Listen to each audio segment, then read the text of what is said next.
Hello guys, welcome to undoubt business, जहां आपके हर doubts clear किए जाते हैं। तो हम लोग बात कर रहे थे अबाउट टाइप्स ऑफ ऑक्यूपेशन, जो कि आपका क्लास 11th का टॉपिक है।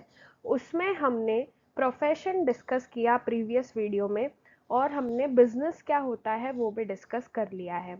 आज के इस वीडियो में हम लोग जो थर्ड टाइप ऑफ ऑक्यूपेशन है उसके बारे में डिस्कशन करेंगे। और जो थर्ड टाइप ऑफ ऑक्यूपेशन है उसका नाम है एम्प्लॉयमेंट, है ना। एक होता है बिजनेस, एक होता है प्रोफेशन, और एक होता है एम्प्लॉयमेंट। तो एम्प्लॉयमेंट क्या होता है आज हम डिस्कस करेंगे, और उसके कैरेक्टरिस्टिक्स क्या है वो भी डिस्कस करेंगे।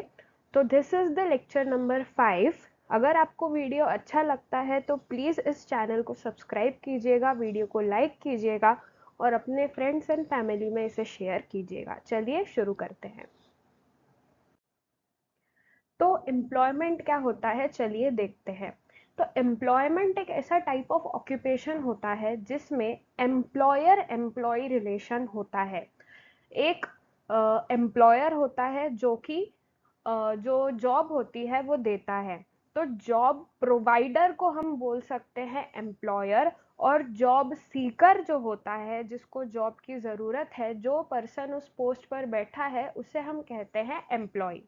तो ये एम्प्लॉयमेंट एक ऐसा ऑक्यूपेशन है जहाँ पर एम्प्लॉयर एम्प्लॉई रिलेशनशिप होता है।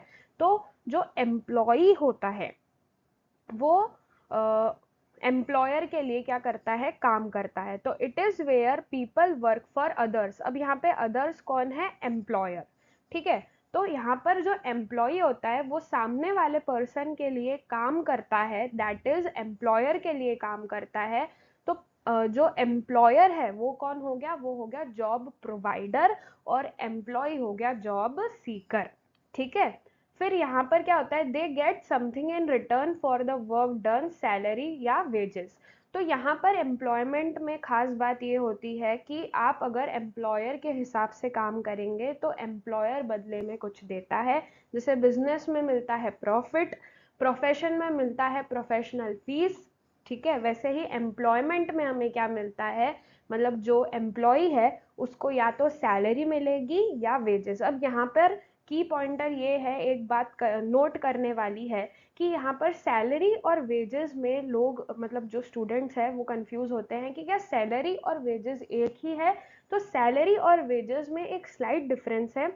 सैलरी जो होता है दोस्तों, सैलरी जो होता है वो क्लर्क्स को मिलता है, जो एडमिनिस्ट्रेटिव वर्क करता है, ऑफिस वर्क करता है, उनको सैलरी मिलती है। और वहीं अगर जो पर्सन ऑपरेशनल वर्क करेगा, ठीक है, जो फैक्ट्रीज वगैरह में काम करते हैं लोग, है ना, तो उन लोग को क्या मिलता है, वेजेस मिलता है। सैलरी जो होता है वो या तो जनरली या वीक, जनरली जो सैलरी होती है वो कैसी होती है, मंथली होती है। और वेजेस जो होता है वो डेली या वीकली हो सकता है। तो ये एक मेजर डिफरेंस है सैलरी और वेजेस में। हालांकि ये इंटरचेंजेबली यूज किए जाते हैं। सैलरी एडमिनिस्ट्रेटिव के लिए होता है, और वेजेस जो होता है वो फंक्शनल के लिए या ऑपरेशनल वर्क के लिए होता है। आई होप आपको क्लियर हो गया होगा कि एम्प्लॉयमेंट क्या होता है। और एम्प्लॉयमेंट तो हम आसपास देखते ही है, ठीक है। सो आई होप आपको ये क्लियर हुआ होगा। चलिए अब आगे बढ़ते हैं। सो अब कैरेक्टरिस्टिक्स क्या है एम्प्लॉयमेंट के, ये देखते हैं। तो जो एम्प्लॉयमेंट होता है वो एक कॉन्ट्रैक्चुअल रिलेशन होता है। एम्प्लॉयर एक कॉन्ट्रैक्ट साइन करवाता है एम्प्लॉय से कि मैं इतने टाइम के लिए इस कंपनी में इतनी सैलरी पे, और अदर जो भी डिटेल्स लिखे होते हैं उस कॉन्ट्रैक्ट में, वो कॉन्ट्रैक्ट पे साइन करवाता है। और एम्प्लॉय उस कॉन्ट्रैक्ट के हिसाब से ही एम्प्लॉयर के लिए काम करता है, ठीक है। तो that is employment is what, employment is a contractual relation.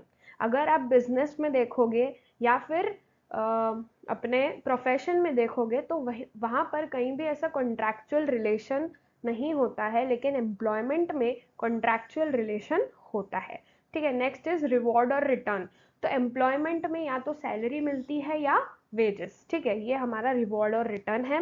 Nature of work, तो नेचर ऑफ वर्क ऐसा होता है जो एज पर कॉन्ट्रैक्ट एम्प्लॉयर ने बताया हो, ठीक है, वैसा ही काम करना है जो एम्प्लॉयर बताएगा।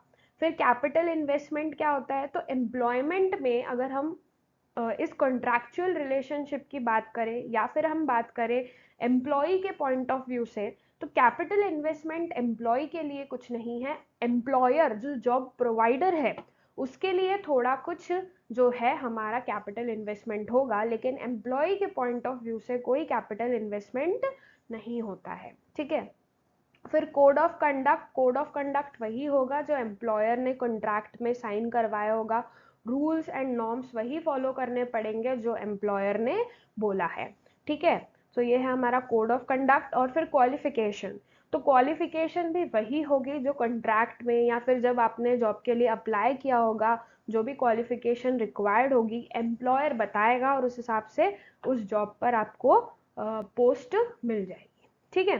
तो ये कुछ कैरेक्टरिस्टिक्स थे एम्प्लॉयमेंट के, कॉन्ट्रैक्चुअल रिलेशन, रिवॉर्ड, ठीक है, nature of work, capital investment, code of conduct and qualification. आप इन सब कैरेक्टरिस्टिक्स को याद रखिएगा क्योंकि अब आने वाला है बैटल ऑफ द बेस्ट। आगे हम बात करेंगे बैटल ऑफ द बेस्ट की। तो अभी तक हमने जो 3 ऑक्यूपेशन पढ़े हैं उसको हम करेंगे, एक कंपैरेटिव स्टडी करेंगे, एक बैटल करेंगे कि कौन सा ऑक्यूपेशन ज़्यादा बेहतर है। तो यही सब जो कैरेक्टरिस्टिक्स हमने पढ़े हैं इसी बेसिस पर हम उनको क्लासिफाई करेंगे, हम उनकी कंपैरेटिव स्टडी करेंगे, उनके बीच में एक धांसू बैटल करेंगे और देखेंगे कि कौन सा ऑक्यूपेशन सबसे बेहतर है। तो नेक्स्ट वीडियो में आएगा बैटल ऑफ द बेस्ट। तो स्टे ट्यून्ड, और अगर आपको ये वीडियो अच्छा लग रहा है तो प्लीज़ इसको एक लाइक ज़रूर कीजिएगा। तो आई होप कि आपको कैरेक्टरिस्टिक्स समझ आ गए होंगे। चलिए अब आगे बढ़ते हैं। So thanks for watching.